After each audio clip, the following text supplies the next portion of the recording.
with Nikki Dinki. Hi. You may know her from the Food Network. Yeah. Do you think that's where people most know you from? They mostly know me. They don't know you like I know you. They don't know me as they will today, but a lot of people know me from being on the show Food Network Star about 10 years ago. They don't know that you're just an all-around star. But I'm a star in many ways. As I know actor, very well. Chef, all sorts of things. I know you from the voiceover world, which is like the cutest. Yeah. I remember seeing you, was it Dawn Mahone's?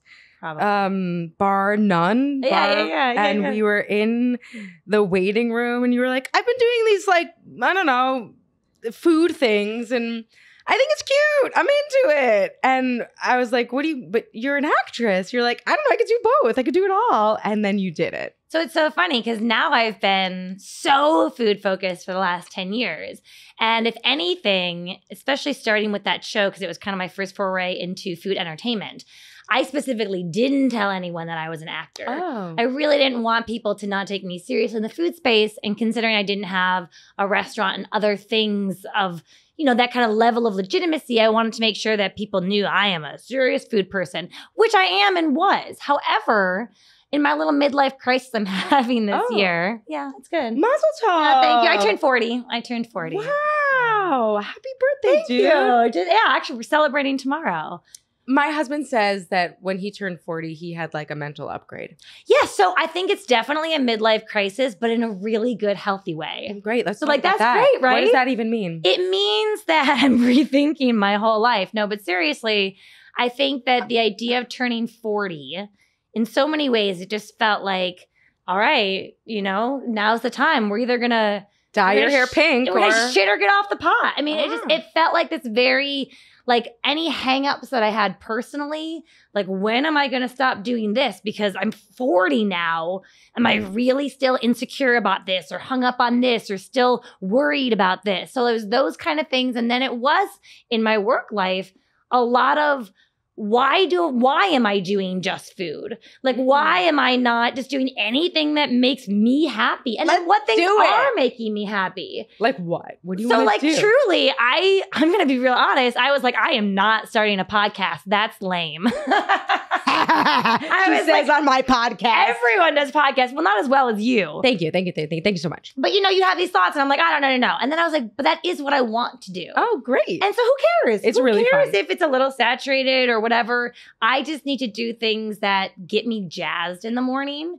And I'm doing things that get me jazzed. I'm trying to figure out my stuff. I've got a therapist. I'm trying to go through it. Wow, Nikki. And I dyed my hair pink. So that's basically the 3 tiers of having a healthy midlife crisis. No Lamborghinis and no affairs. Oh, great. I mean, really, standing ovation from right over here. Thank you. I love it. What's so funny? It's like, I've been watching you, definitely on TikTok and on Instagram. I don't really watch TV so much. I didn't see that Food Network show, but I saw that it was a big hit. Or my own series, Junk Food Flip, for a couple seasons on Cooking Channel. And I've been on multiple other Food Network shows. It's fine, though. It's fine. She's a big star. I'm actually well aware that you're a big star, but also your stuff on Instagram was like really cool and so creative. So when you told me, actually, when we were like discussing what we talk about here, when you were like, let's talk about creativity and motherhood and refining yourself, I never knew you lost yourself.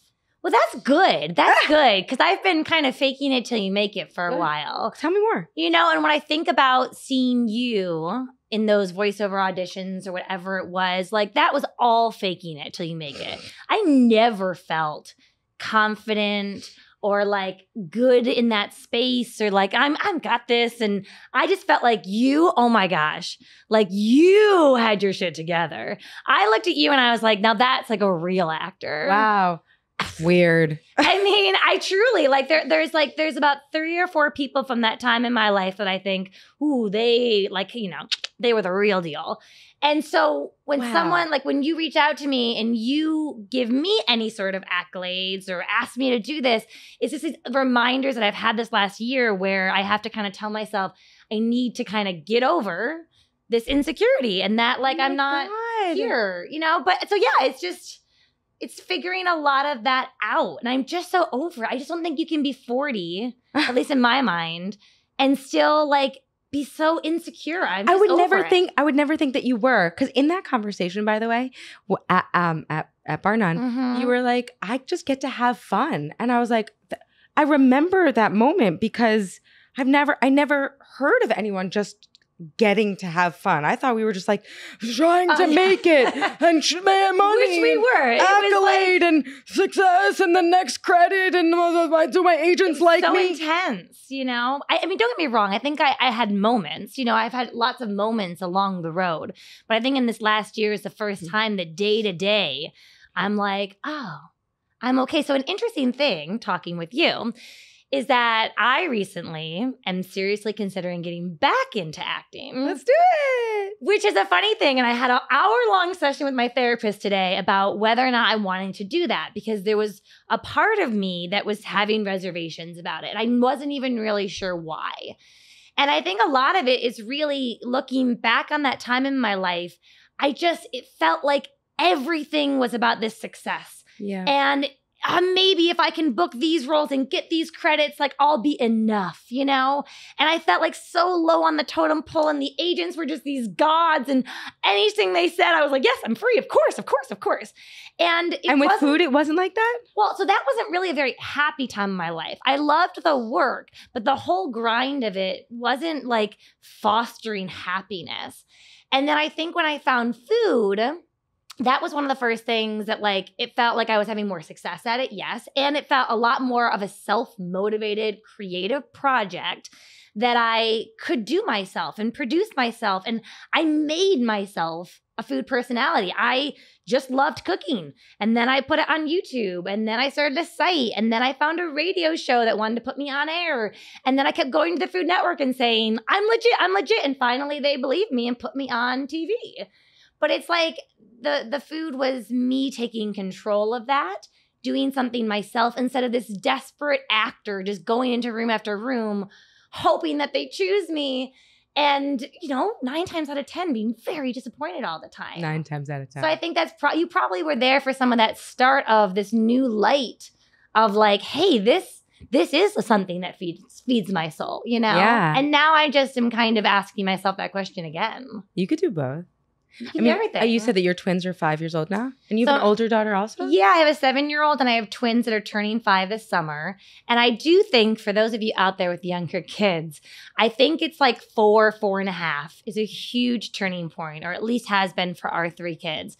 And just suddenly it's like, there's time to get my nails done. There's time to have a high maintenance hair color. Me and my husband not like one of us has to be on kid duty. We can do things around the house, both of us, while our kids just play. Wow. And so it feels like there's just a little bit more breathing room for me, I guess. Because looking back, it's been, have you ever done the math and you look at when you started trying to have kids, when you had kids, how long you had little kids and nursed and all these things. And suddenly you're like, that was a decade, Long time has passed. Long time. It's so funny. And I just want to say that from like where I'm sitting, having not really seen you for all this time, actually, I think that was probably the last time I saw you. And then you got pregnant for the first time. And I have been in awe of you the whole time. It really does touch me. I appreciate of your creativity. I mean, like, I remember seeing like a silent film you did. Yeah. I did silent recipes. It was amazing. It was so full of humor and art and food and you've written cookbooks. Well, I had these moments in my food career in the last, let's say 3 years or so, where I suddenly did realize, why am I limiting myself to just, I created this recipe and here it is. I have these other skills and I enjoy doing other things. And so I did start combining my acting, my writing, my humor with food.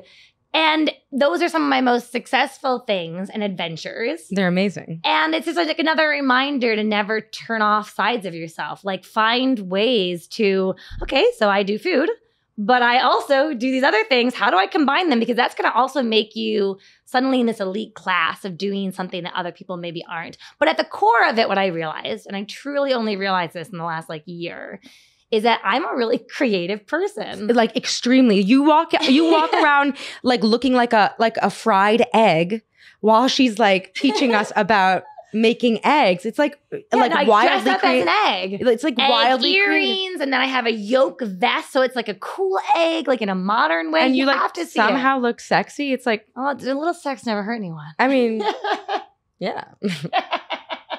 But it's funny because I was dressing up like vegetables and teaching people how to cook, and for the first time in a long time having real success on social media through those things.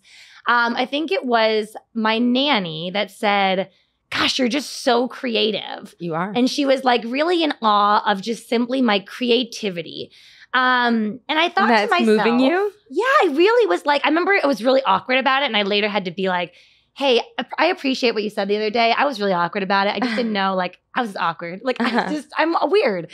I don't always take a compliment. But I realized it hit me hard because I kind of realized, oh, wait a minute. I'm just a creative person. I don't know. I've never thought of myself as an artist, as a creative person. And once I kind of thought about it differently, instead of I am this skill set, I am a painter, I am a singer, I am a this. Even just within your regular workplace, you might be creative. You might have creative tendencies. Yeah. When you start really looking at yourself as a creative person and the superpower that is, then you realize, oh, wait a minute.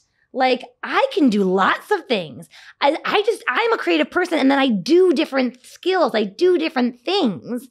And also, I think I've held my head a little higher because, I don't know. I mean, I dropped out of art school. I went for 1 year. My big plan B to acting was photography. That's a terrible plan B for anyone out there. Anyone doing the math. If you are pursuing one art, don't go to school for another art form. Like, go to school for business. Although, okay, great. It worked out for you. It worked out. Like, it worked out. I dropped out of school, and this is my mommy brain where I'm like, where was I? But, I don't know. I pursued that for a long time. I don't know where I was. Oh, where were you? I don't know. That you're a creative person. I had a great thing that I was going to say. No, but it's just, it's looking at yourself differently and giving yourself permission to do whatever you need to do. Oh, and I think I'm holding myself a little higher because I now, this is, I see, okay. She's back. She's back. This is a pass for everyone out there that has these moments in the day. Because I've had some that are really embarrassing. When you don't get it back, you're like, oh man, I'm just going to let that go. But I did, so I'm just going to let you all know. Yay. But as I'm like, oh no, I'm losing it again. Quickly. When you think of yourself as a creative person, you hold yourself higher. Oh, so when we think about success. Yeah. And we think about why someone is great. We often think about, oh, they're so smart. They got A's in all their classes. They got some high profile job. They're in finance. Like, smarts, doing well in school is something that we kind of easily celebrate. We don't usually celebrate, oh, you're so creative. Like, it's so much harder to tangibly say what that is. And so I think a lot of us that, aren't as book smart don't always give ourselves the credit for having this skill set, which arguably, in some ways, I think is more important. I think it absolutely is more important. And so I think it needs to be a little bit more celebrated because for a long time, I felt lesser than of all these people that, my husband's very smart. He knew a lot of friends that went to great schools. And I was always like, oh my gosh, I went to 1 year of art school and dropped out. Like, I am lesser than. Mm-hmm. And now I look at it and I'm like, no, those are just different skills. Yeah, we all need each other. Yeah, it's interesting because I say this all the time, but like now that you see like little people, you're like, oh, that was just like weird messages I got. That doesn't make any sense, because like I would never think that like because one of my children is book smart and one of my children is artistic, that one is better than the other. The world needs both. You also realize that people are just innately born that way. That is just their tendency. I have twins. I have boy-girl twins. Oh my God. And they're being raised similarly. They are getting the same whatever. And they are so obviously at 4 years old, different people. It's funny. He took a minute, but now. They're 5, right? No, they're turning 5 this summer. Oh, okay, great. Oh, sorry. Don't confuse me. But like he's just quicker. He's like my husband. He gets numbers faster. He's sometimes even doing weird math, but you're like, I'm sorry, how did you figure that out? And she is a little bit slower with some of those skills, but is a crazy artist, always doing things, coming up with wild ideas. They are just different people. Yeah. And so I think what you're talking about, these messages that we receive, if we can kind of change that message, then hopefully that girl never feels like she's any less than her brother because she's not maybe as technically smart. And she is still smart. She's just, it's just, you might have a skill set in math. Like, great, who cares? You know, I mean, it's nice. Don't get me wrong. I know. Happy my husband has that skill set, but you know, we only need so many of those people. We only need so many of those people. We need people who like have a joie de vivre and pink hair. We literally need that reminder that like, this is important. And you can be that person within a regular job, whatever you want to consider that. Like you are still allowed to be creative and be an artist and be in finance. Yeah. Because you might creative problem solve how to do that. You might be able to read people better. You might be able to put them at ease when you're having that meeting. These are all creative skills. And so it works in so many ways. And I just wish we could like celebrate that a little bit more, I guess. Maybe I wouldn't have felt. Do you want to hear something really interesting? I mean, maybe, but I have to tell you, you have been celebrated all along. I know. It's funny. So what I'm really hearing is that like actually the rest of us were like, fucking Nikki Dinki. Like on national television. She's like blowing up on social media. She has books, but if it's not from the inside, it actually has no place to land. And I think I've been chasing this, I don't even know what that level was of success. And like, if I get there, then I'll be worthy of this like love. You've always been worthy. And that's what like honestly like there's a couple of people in the acting world that I've reconnected with recently, including yourself. Natalie. Yeah, Natalie's a big one. And I just like I almost like don't believe you. Oh. Like, oh, thanks. No, they're just being nice. Like it's like why would I just be nice? I don't know. I don't know. I don't have other places to be. I don't have other people to talk to. And it's funny. No, really, why? I really like if we're really being honest, like I mean, I want to be nice to you because also you're a nice person. Yeah. But like, why would I? Yeah, no, you make a good point. I actually can't lie that you published 2 cookbooks. This is true. And that you have thousands of loving and grateful fans on social media, that you've been on network television. Like that, those are actual facts. I'm not even being nice. I'm just talking about facts. I think it's that I think especially a lot of people in the creative career, especially people in the acting world, we a lot of times set these insanely high bars for ourselves. And it's like I wanted to do 2 cookbooks, but I also wanted to do 2 cookbooks that like get on the New York Times bestseller, you know, and it didn't reach there. And I'm like, oh, have to do a 3rd now, you know? Like, great. Can't wait. And that's a lot of what I've been asking myself is like, why is there this level? Because there are things that I have done and am doing that are at a level that other people are looking up to and being like, that's great. So it's really is an internal thing of like checking myself because that's what we do. I think in a lot of industries is we are like, oh, but if only, and then you get to that next level and you do that thing. And then you're like, oh, but look at that level. I mean, those people, whew. And then maybe you do get to that next level. But then guess what? There's always another level. There's always another thing that you want. And you have to start to ask yourself, why do I even want it? Because what is life about? Like life is about our kids and family and Is fun. it? It doesn't have to be. I mean, it doesn't have to be. If you have kids, usually you're like, I want to enjoy these little people. I mean, invest so much time into them, you might as well have fun with them. No, but I think what I'm hearing also is just that like in the past 10-ish years, it's been about family for you, at least on the inside. Like whatever I saw on the outside was a fraction of what you were capable of producing because you were also like a mom. My therapist likes to remind me, she's like, I'm so jealous of this person. And she's like, does that person have 3 children? Has that person been doing this and that? And sometimes the answer might even be yes. But it's about the idea of like, yeah, in my personal life, there's been plenty of things that happened and have been happening and people to take care of.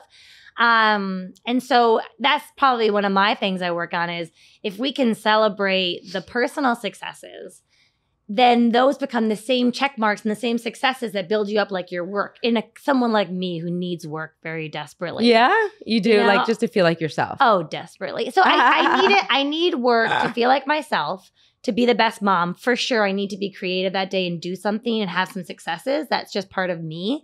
But I also have needed it to feel this sense of self-worth. And that's where I'm trying to back off is I don't need to do another cookbook just so that maybe it gets on that New York Times bestseller, and then maybe I prove to everyone that I am worthy. But what's so crazy is the rest of us really do believe that you already are worthy. So like the proof is already there. No, so I gotta let it go a little bit. You know? Yeah. Although like I'm sure that the cookbook would be great. Like I have no doubt. And that's the thing. And on the New York Times bestseller list. Like that's also possible. It's just like the worthiness factor.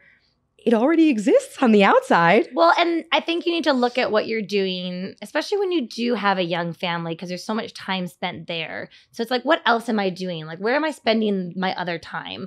And especially if you're someone like me that has a choice, you know, like I am lucky where I do make money, but I also have a partner who, thank God, is the one with the health insurance and some of those more stable things. And so the things that I choose to work on, you know, are things that I'm carving out time away from my family, and I want to enjoy them, or I want them to be things that feed my soul. And so it's just, you know, it's like when I first did that second cookbook, my latest one, More Veggies Please, I was very passionate about that project. The recipes were all about family-focused recipes with surprising veggie twists. It was about the food that I was making for my family. I'm so jealous, by the way, that you enjoy cooking because it's so hard for me to cook. I cannot believe I forgot to bring a book. I'm sending you a book. Wait, I like really need to cook because my children are like in desperate need of vegetables. Well, and that's the great thing is you're actually doing a service. Like that's the other thing that's so... It's almost sad for me to like hear you say this because you are doing such good work in the world, that meaningful work. And I will say, when I thought about this concept, one of the things that drew me to it was this idea of it's so hard to be a parent, and then you are in charge of feeding your children. 100% of their nutrition comes from what you give them. That is so much pressure. Too much. You know, it's like, oh my gosh, but they didn't eat this, and it's just a lot of pressure. And so I started doing more recipes where I would take the muffins that we were always making, but instead of certain things, I would use a can of beans to create the structure and the protein in them. And these recipes, because they were still just yummy, good, classic recipes, but then the veggie twist was more hidden, it allowed me to kind of take that mom guilt off myself. And then when I shared that with other people. I literally need that. Like literal need. Like I sometimes can't sleep at night because I'm like, my child only eats yogurt and hot dogs. Like help. Yeah. It's a huge thing that you're doing for family. So much pressure. And that's the thing is like, and so I often look at my kids' plate and be like, oh, what are we having today? We're having, you know, mac and cheese with a side of waffles and chicken nuggets. But then I stopped myself and realized that my waffles have white beans in them. My mac and cheese has cauliflower and sweet potatoes. My chicken nuggets have lentils and all sorts of things. That's amazing. And they taste just like chicken nuggets. And that's really the key, is that I don't want to push anything too hard. Let's just take the edge off a little. But when I wrote that second cookbook, I was so passionate about that subject. I also enjoyed the process of writing the cookbook. I liked the recipe testing. I liked the photography. I liked the graphic design of it. I designed that book in a way that's not very traditional. All those things I enjoyed the process of. And that's really in my more wise later years that I'm trying to do is I'm not going to do a third cookbook right now because there's nothing that's making me think, ooh, that's something I really want to share. Or that's a person that I want to help. I just am not really jazzed about it. And so that's kind of the difference in my career shift, is not just doing things. I mean, it'd probably be smart for me to do a third cookbook, work on this momentum, but I don't know. I'm not going to. Well, you're doing a podcast. But I'm doing a podcast instead, kind of. What's it about? So the podcast is called You're So Creative, which is I love it. What my friend said to me that day. Your nanny. My nanny. I love that you just called her your friend. friend. I was gonna call her my nanny again. And I was like, oh my God, Daisy is gonna watch this and be like she is. She's your friend. She's like your best friend. I'm lucky too to have somebody that helps me with my kids that also is a joy to have in my house, and is someone that when you do work from home or an entrepreneur, it can get lonely. You know, like I'm really lucky that she's someone I genuinely enjoy as Can I just say that I see you like welling up with tears, and it's like so. It's so beautiful because I think it's a gift. Nannies are in many ways, and a good nanny who also loves you is like huge. She like left for a minute, had another baby, and I was like, so what's happening here? Coming back at some point? We can be really flexible. But she said you're so creative, and that stuck with me. And so I started in this year of kind of working on myself, reaching out to people like yourself that I've always respected and maybe followed on Instagram and started actually talking and DMing. Yeah. And then maybe having lunch or coffee or a phone call. And the conversations that I was having with people in my industry that I also just liked as friends were so eye-opening in so many ways because I felt this sense of camaraderie. I felt like they understood me. The things I was insecure about, they were insecure about, even if in my head they were 5 times more successful than me. And so it really helped me feel more confident in a lot of ways. It helped me sort through some things. And I just started thinking, God, I'd love to connect with more people. And I'd love to share these conversations with people because I think they would be really helpful. Yeah. And so the podcast, You're So Creative, is for creative professionals. And we explore everything behind the business of being creative. I love it. And so the emotional journey, also really technical things like social media and confidence, support systems. And I want people to really leave each episode, it's all specific on a topic, so that you really learn something. You know, I'm really letting people leave with information while also having on guests that can really talk to these topics. I'm so excited. And so hopefully it's really informative and creates even more of this community. And at the core of it, like we've been talking about, I just want to do it. I just want to talk with more awesome people. Yeah. And so I'm like, I think this is good for me. I think this will make me happier every week. And so that's what we're going to do. Yeah. I think it's really important to like tend to our own happiness and our own creativity. It's like, it's probably the whole reason why I do this. I mean, I think outside of my own joy of just getting to talk to you, I feel like there's like a whole audience of people who mothers feel alone. Yeah. So it's lonely. Like the idea that like that you had gone through this tremendous insecurity that we would have never known because on face value, your life looks literally perfect. Like we're all swimming in this. This idea that like Nikki's life is perfect, Daniela's life is perfect. Everyone's kids listen to them all the time. I call bullshit, you know, like we're all human. Even when we know that, we still see the Instagram post. We still only talk to that friend here and there, and it still seems that way. We have to like constantly remind ourselves that everyone's in it with us. Yeah. And so, I think when we can kind of break down that wall and have someone talk about things that like, no, I'm not that confident, or no, I've really struggled with that. You really do look that confident, by the way. You always have. That's amazing to me. Because honestly, when I look back about that, listen, I'm a good actor. You are. And actually, one of the episodes I'm doing for the podcast is about confidence. And in there, I literally have a section about how to fake it. Because sometimes you got to start faking it until you make it, you know? Yeah. And, it's about putting that hand in the pocket and just kind of relaxing. It's about not talking too much and asking questions. And I think that I did a lot of that. It's a slow process, and I guess it comes with age to a degree, but I also think you have to work on it. Yeah. But I know it can be lonely out there, and I want people to not feel that way, because I think everyone's feeling that way, like literally everyone. I think so too. Well, okay. So when we did talk about what we're gonna like really touch on, you did say that you were open to sharing about Willa. Yeah, Willa, for sure. right? Willa. Willa, Willa. Yes. And I think Willa is the origin story of your motherhood. Yes. And really like, as we talk about your pivot creatively and even your own, the backstage pass that we all just got, by the way, because like we've just been watching you on the Food Network and on like the Rachel Ray show and like having no idea. I think if we do rewind all the way back there, like that experience with Willa probably colored a lot of this past 10 years.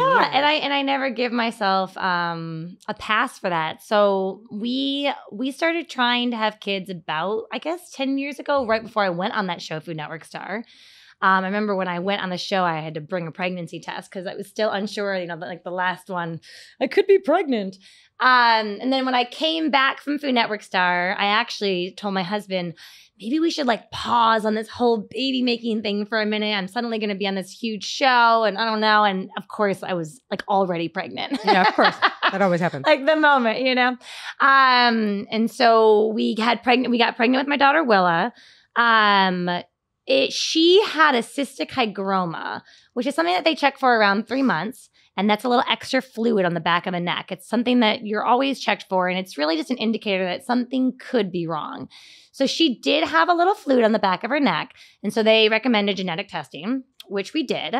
And we were definitely nervous. You know, we didn't really know what that meant. And the genetic testing all came back positive. There was really nothing to talk about, which meant that the next thing that it was likely was her heart. And they weren't going to be able to really look at her heart until I was 6 months pregnant.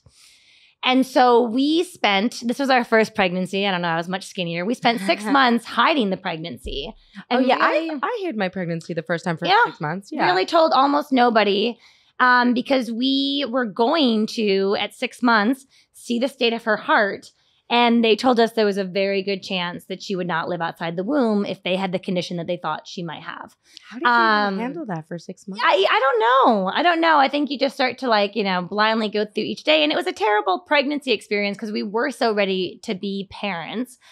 But then you didn't get to have any fun with it or celebrate it. And it kind of sucked the joy from it, you know? But then at 6 months, about 6 months, we had the scan done on her heart. And she was great. She was perfect. And I remember leaving and I was like, I guess we're doing this, really doing it, you know? And it felt like we had been chasing this carrot and we actually were gonna eat the carrot. And we're like, this is awesome. I can't, we just were carrots are so tasty. relieved. I actually really don't like carrots, but yeah, you get the metaphor. And so, we had finally a baby shower and we did it and we did the whole thing. And on the day she was due, I was 40 weeks pregnant. I think it was the day she was due. Maybe it was the next day. No, it was, wait, let me think. Oh yeah.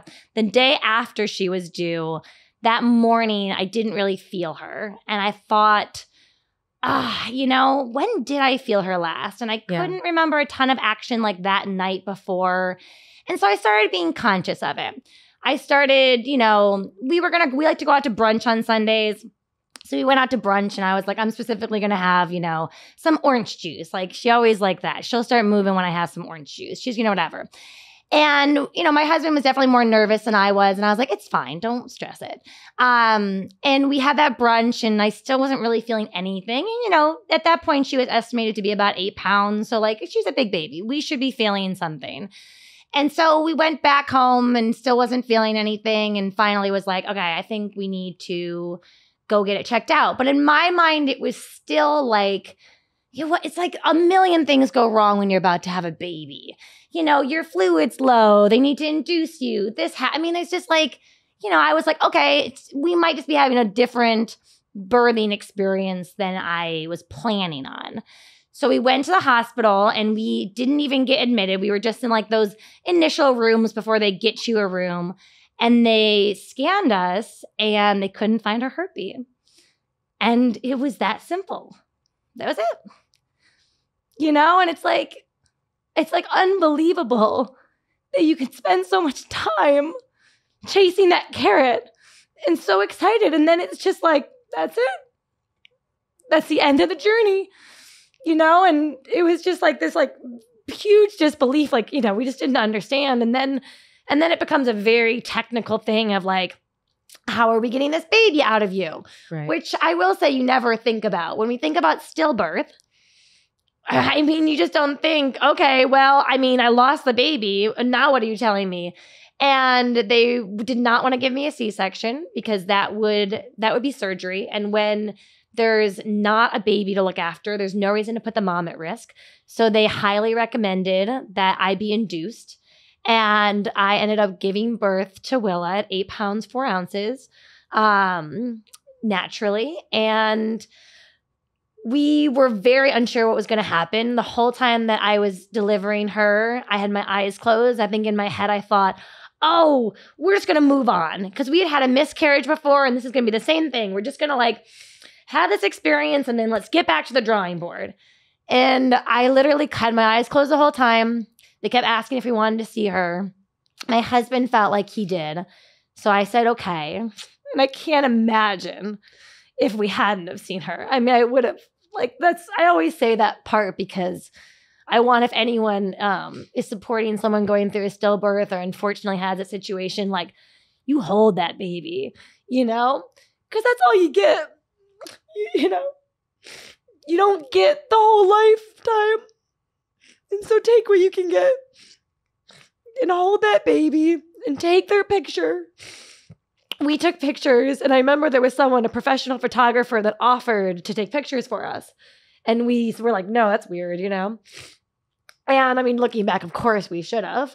But it just, we didn't know how to handle that situation, you know? And so we did take some pictures, and I remember there's a video, and I just said to my husband as he was taking the video, like, I just wanted to smile. Like in the pictures, I wanted to smile. Like it felt like so, you know, there's all this grief, but like I was so happy. I was so happy to see my baby.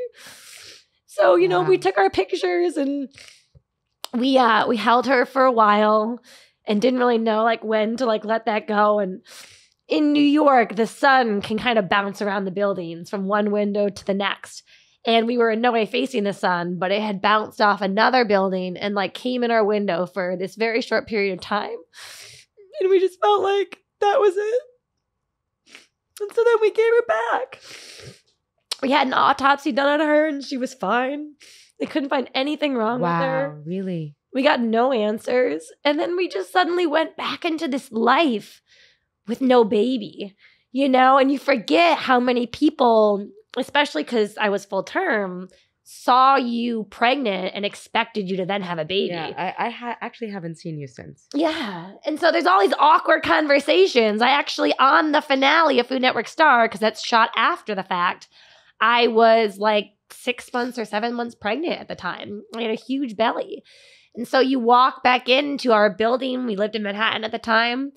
And, you know, the doorman is like, how's the baby? Right. It's like, it's super awkward. The dry cleaner. Not that it's like your place to give anyone advice, but you are 3 children. Yeah. Let's call it 4 children in now. You have some life experience. And I wonder, like, how would you have wanted to be greeted? I mean, it's so hard. Nobody means anything from it. And I mean, it's just a terrible situation where no one would expect that. You know, I mean, I just kind of frankly told people, you know, usually with some tears, they let it go pretty fast. I think as far as people a little bit closer to me, you know, I even had some casual friends in the acting world. Corey English, do you know her? I was just starting to connect with her. No. And she was also pregnant. And I remember, you know, like she came over. And I think the one thing that if you're someone in a circle that's supporting someone who's going through a stillbirth, there's a couple things you can do. You can immediately ask if they named the baby, what the baby looked like. Because these are the things that we have to talk about. Because there's a ton of joy around that experience. Like, I cry here about the experience of losing Willa, but Willa herself, oh my gosh, do I love that baby. It is just warm and bubbly and nothing. I would do it again in a heartbeat. Do you know how much I fucking love that baby? Like, a heartbeat. I got to hold her, not for as long as I wanted, but I did, you know? And so I want to share that. And I think a year after she passed, we had a service, kind of like a funeral, something that our amazing, you know, pastor worked with us to create. And we had all our friends and family there and even work colleagues there. And it was a joyous time. Wow. And we really wanted to share with them that we were happy to talk about her and that we considered her a part of our life. And she was a member of our family. And we wanted to make sure people understood that because it's really a hard thing to navigate. And so for the community, you mean? For the community around you, they don't know like what's going on. This is something that they haven't had experience with. And so if you are in that situation, ask about the baby, ask how they're doing, ask to see pictures. Like, it's a baby and this is what they get. And then, of course, just support them in that grief and understand that they might not be as excited about you maybe getting pregnant or other people. And there might be some jealousy and there might be emotions, but recognize that child as a child because of the many people that I've talked to that have gone through stillbirth. I am yet to hear anyone say that they wish they didn't take pictures or wish to not talk about it. Everyone wants to talk about their baby by name, and they're so happy that they got whatever mementos that they did. I'm really so grateful that you are willing to talk about it, because I don't know why, when I wanted to make sure. Yeah. Well, because I don't think when I left you that voice note, feel. I just, I'm not. We could have spoken about anything. Yeah. You have a lot going on. And it's funny because I cry here. And so I think sometimes, and every time I talk about it, it's different. If you would have asked me earlier, would I cry talking about Will? I probably would have said, I don't think so. Like maybe teared up at one part, but like, no, I don't think so. I never know how the emotions are going to flow. But I mean, I got to talk to her about her today. You know what I mean? Like, she was 8 pounds, 4 ounces. She had the darkest hair of any of my kids. She had giant hands. Her hands were so big for her size, and she most looked like my daughter, Daisy, probably more of a Dinky than a Seeger, She was beautiful. I mean, she was beautiful. I can picture her right now. And she is someone that even my kids, we talk to our kids about her. Wow. They know that Willa's heard their sister, but not here. And, the other day, my preschooler did his end of the year book, and it says, I have, and they filled in the blank, this many members of my family. And he put 5, and included Willa in that count. Or, he put 6. And my other daughter didn't. And actually, I think once my son explained why, she was like, oh, I forgot. I was like, that's okay. It's fine. Like, he's very good with numbers. He's very good with numbers. That's but, all. That's the way that we share it. And I think that's the way that most people want to share. And maybe they don't always want to talk about it. People are different.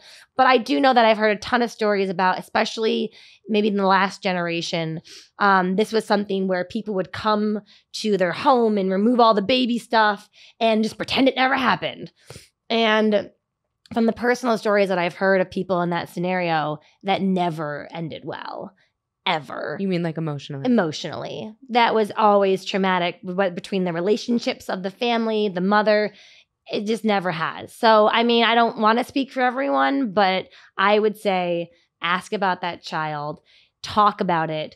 Don't expect them to get over it immediately. Don't ask them, oh, when are you going to have another baby? And don't expect that the next baby makes it all better. There is still all this grief there. But of course, I'm so happy that we finally accomplished the goal of expanding our family. That's awesome. But that's only one little piece of the puzzle, you know? Yeah. So hopefully people understand it just a little bit better, because it's a tricky one to navigate. I really honor your courage in having more children, actually. Yeah, it was hard. We did wait quite a while before thinking about trying again. And then when we did, of course, it wasn't that easy. So suddenly, a year into the process, we were going down the IUI and these different routes, and eventually the shots, and that was unfortunate. But the whole pregnancy, it was this a little bit on the edge of your seat, but then each day goes by and you start to be like, there's another day that it's okay, and explaining to your healthcare, people around you, like, your insecurities or why you're extra nervous. People are surprisingly kind. They, sometimes we don't give people enough credit. Like, tell people if you're having a problem with something or something's harder for you than the average person. And we had a C-section because she was breached. Daisy? For Ivy, our oldest. We had a C-section. Willow was also breached, and we had tried to turn her. I think I am just prone to breech children. But we didn't want to mess with anything. So we just took her out happy and safe and sound. And the last thing I'll touch on is, I will say, after all of this experience, you might have thought, oh my gosh, I have this baby. The joy is immense. And there was so much joy there. But I think, like a lot of moms, it took, for me, and it's different for everyone, a solid 3-4 months to really feel that deep connection to my child. Oh, yeah. Like, I am just obsessed. I was not obsessed from day one. So many people experience that. Even though I am the person that was chasing it so hard. And I finally got that carrot, and I was like, this carrot tastes good. I don't know if it's great, but it's good, So just also give yourself some grace in all of these scenarios, because pregnancy, motherhood, it never goes exactly like planned. And I think that's the one thing we got to get out of our head and just just keep going. Yeah. You know, my hope for you, by the way, Nikki, is that you listen to this episode and you realize how powerful you are. How maybe like if you can take like an outside view of yourself, how really magnificent you are, how much you've accomplished in the last 10 years and how... Yeah, when you look back, so that's the start of this 10-year journey that we've talked about podcast. And, you know, it's a lot. We don't sometimes give ourselves credit for getting over the personal stuff or navigating that or these things. And yeah, maybe we need to put that all together because I know sometimes I have to give myself a little more grace. I appreciate though looking you in the eyes and hearing that because I'm like, I believe it a little bit deeper and deeper every time. And that's a good reminder to also say it to other people. Yeah. Because we do need to hear it. Everyone needs to hear it. Yeah. Yeah. I just love you so much. I love you too. I'm in awe of your talent and your creativity and your big old heart and your storytelling. How good was that storytelling? Good. Because I was just thinking, I'm like, I don't know if you used your podcast voice on this. I think you might have just talked a lot. Yeah, you did a great job. Where can we find you? So you guys can always find me. I love having people follow me on Instagram at Nikki Dinki, Nikkidinki. That's her real name. That's my real name. So also, if you guys just Google me, anything close to that spelling, you're going to find all my stuff. But I do love social media. You'll see a lot of content that I do for that. My podcast is You're So Creative, which will be launching soon if it's not out by the time this is out. And, you know, who knows? Who knows what I'll do next? Anything that feeds my soul. The sky's the limit for you. Find me and find out. Thank you. Thank you. Thank you, as always, for listening to the Mom Curious podcast. My name is Daniela Rabbani. I am your host, and I would love to continue this conversation at Daniela Rabbani on Instagram. And if you'd be so kind to rate and review, share this podcast, I would be just really grateful. Catch you next time, every Tuesday on the Mom Curious podcast, produced by Hoff Studios. You can find them at Hoff Studios on Instagram as well. All right, have a great day.